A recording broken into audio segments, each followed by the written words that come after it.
The never-ending saga of the debt ceiling continues. Today, the House of Representatives voted to extend debt ceiling negotiations until mid-May instead of raising it as was originally proposed. This means that they'll leave about $16.4 trillion debt limit intact, but declare that it shall not apply from the date the measure passed until mid-May. Confused? Yeah, I don't know what it means either. Everyone has the right to feel confused. I can tell you that I experienced a lot of sort of internal intellectual crises trying to figure out what they actually changed yesterday, but I think I have a handle on it now. Okay.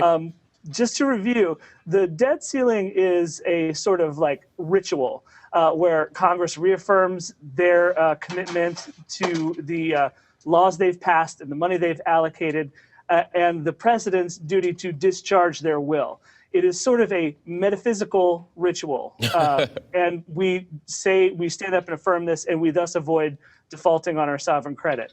Now, over the weekend, it was reported coming out of the House GOP retreat that they had decided that what they wanted to do was kick the can down the road 3 months. They would vote to increase the debt limit in order to move this crisis 3 months in advance and tie it to what they hoped would be a sort of like way to kick the Senate budget process into effect, because they've groused for a long time that Democrats in the Senate have not been willing or able to pass a budget there. So that was going to be their new leverage point. However, between Friday, when they decided on this 3-month punt, and Inauguration Day, when the story started to change, they invented this new way of looking at the debt ceiling, which is that they weren't going to raise the debt limit so much as suspend it. Now, the idea here is they've sort of applied a metaphysical fix to something that's already pretty metaphysical.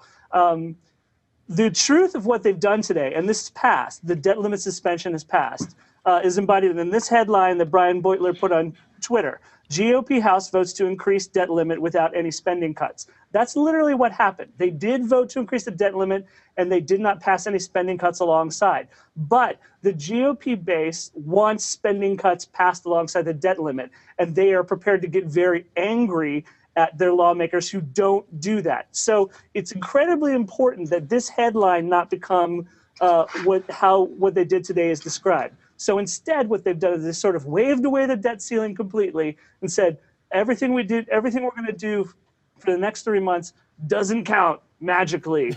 And this allows them to... Did they say that with jazz hands as well? Without saying they've done what they did. If that makes any sense. That totally makes sense. Did they say it with the jazz hands you just used? Because that would totally make Congress way more interesting. This is kind of like not just jazz hand, but a huge hyper-existential choreographed tap break. I like that.